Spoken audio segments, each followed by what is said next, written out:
Theophany stands at the heart of the Orthodox liturgical year. It does not commemorate a private spiritual moment, but a public revelation. At the Jordan River, God is made known not through abstraction, but through action. The event reveals who Christ is, how salvation unfolds, and how creation itself is invited into renewal.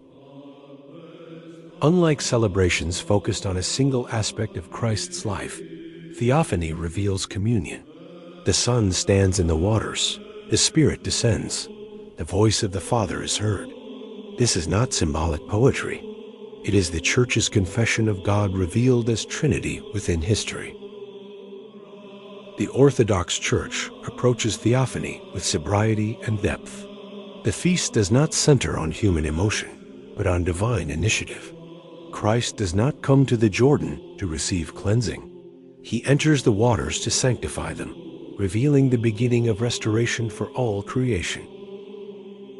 This documentary presents Theophany not as a seasonal celebration, but as a theological event that shapes worship, doctrine, and the Orthodox understanding of salvation.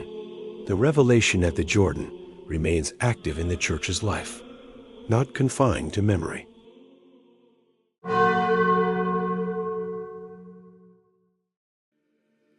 The Gospel places Theophany deliberately at the threshold of Christ's public ministry. Before teaching, miracles, or confrontation, revelation occurs. Christ is revealed not by argument, but by obedience. He comes to John, submitting to baptism not as a sinner, but as the one who bears the weight of humanity. John's hesitation underscores the paradox of the event. The greater approaches the lesser. The sinless enters the waters of repentance. Orthodox tradition sees this as the pattern of salvation. God does not redeem humanity from a distance. He enters fully into human condition without corruption. The Jordan River becomes more than geography. It becomes witness. Creation participates in revelation. Water, the element of life in chaos, receives blessing. This moment signals that salvation is not limited to the soul. It extends to the material world, which is restored through Christ's presence. From this moment, Christ's ministry unfolds openly. Theophany marks the transition from hidden life to public witness. Revelation precedes action. Identity precedes mission. The Church preserves this order to guard against reducing Christ to teacher or miracle worker detached from divine identity. Christ's submission to baptism does not imply repentance. Orthodox theology is explicit. He has no sin to confess. His obedience reveals solidarity. By entering the waters, Christ assumes the human condition in its entirety, not abstractly, but concretely. Theophany shows salvation beginning with descent rather than elevation. This descent is not humiliation imposed from outside. It is voluntary. Christ chooses obedience as the path of revelation. The Church understands this moment as the inauguration of the economy of salvation, where divine power is expressed through humility rather than force. The voice of the Father confirms identity, not achievement. "This is my beloved Son," is spoken before Christ performs any public act. Revelation precedes action. The Church preserves this order to guard against measuring holiness by success or visibility rather than by communion with God. The descent of the Spirit completes the manifestation. The Spirit does not appear as abstract presence, but visibly, confirming that revelation involves the whole person and the whole world. Theophany reveals God not as distant essence, but as communion acting within history. Orthodox liturgy preserves this event with precision. The hymns of Theophany emphasize illumination rather than spectacle. The Church does not dramatize the event emotionally. She confesses it doctrinally through worship, ensuring that theology remains rooted in prayer. Through this preservation, Theophany remains present. It is not reduced to memory. Each year, the Church re-enters the Jordan liturgically, reaffirming that revelation continues to shape Christian life and understanding.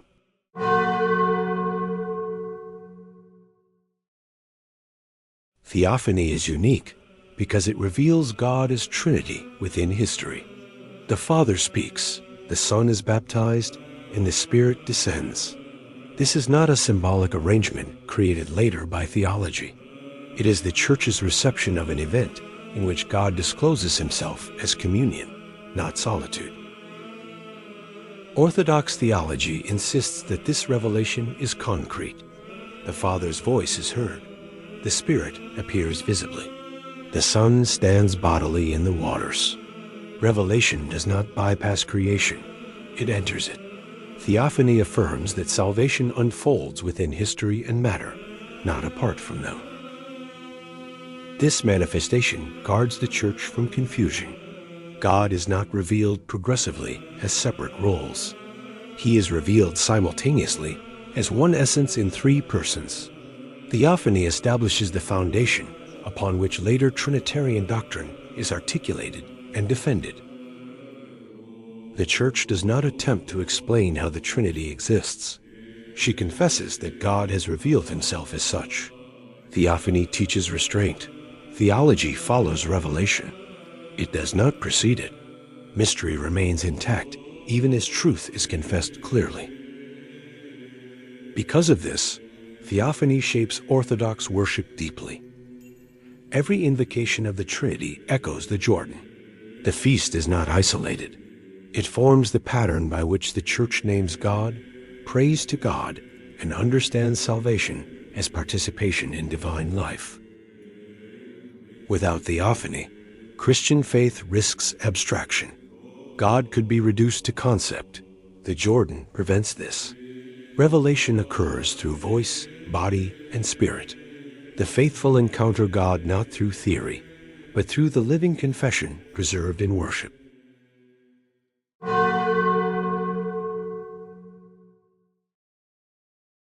At Theophany, the Church proclaims that creation is not a neutral backdrop to salvation.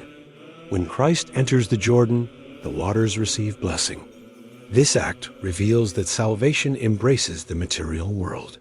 Water, the source of life, becomes a bearer of sanctification rather than a symbol alone. Orthodox tradition understands this moment as restoration rather than replacement. Christ does not discard creation. He heals it. By sanctifying the waters, he reveals that matter can participate in divine life.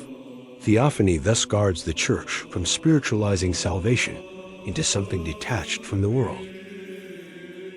This is why the great blessing of waters stands at the center of the feast. The Church does not reenact the Jordan emotionally. She confesses its ongoing reality liturgically. The blessing proclaims that the same sanctification continues to flow through creation by God's initiative. The relationship between Theophany and Christian baptism is direct. Baptism does not merely imitate Christ's action. It participates in it. Through sanctified water, the believer enters the death and life revealed at the Jordan. The Church preserves this connection carefully to protect the sacramental life from reduction. This sacramental vision resists modern separation between faith and material existence. Orthodox theology insists that grace is not opposed to matter. It transfigures it. Theophany confirms that salvation is not escape from creation, but its renewal through communion with God. By blessing waters, homes, and communities, the Church extends the Jordan into daily life. Theophany becomes a reminder that every aspect of existence is called towards sanctification. Nothing lies outside the reach of God's revealing presence.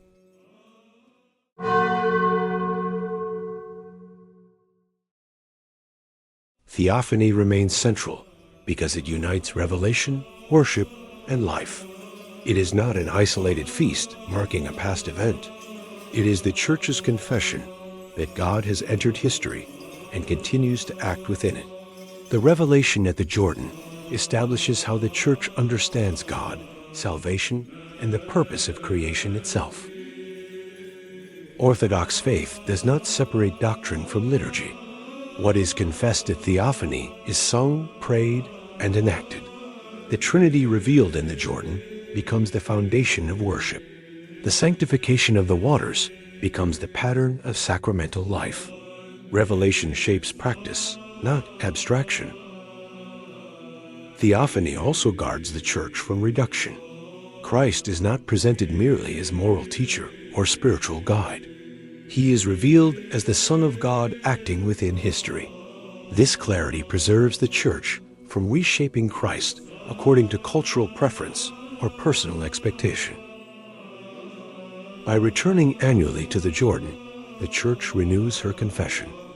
Revelation is not exhausted by explanation.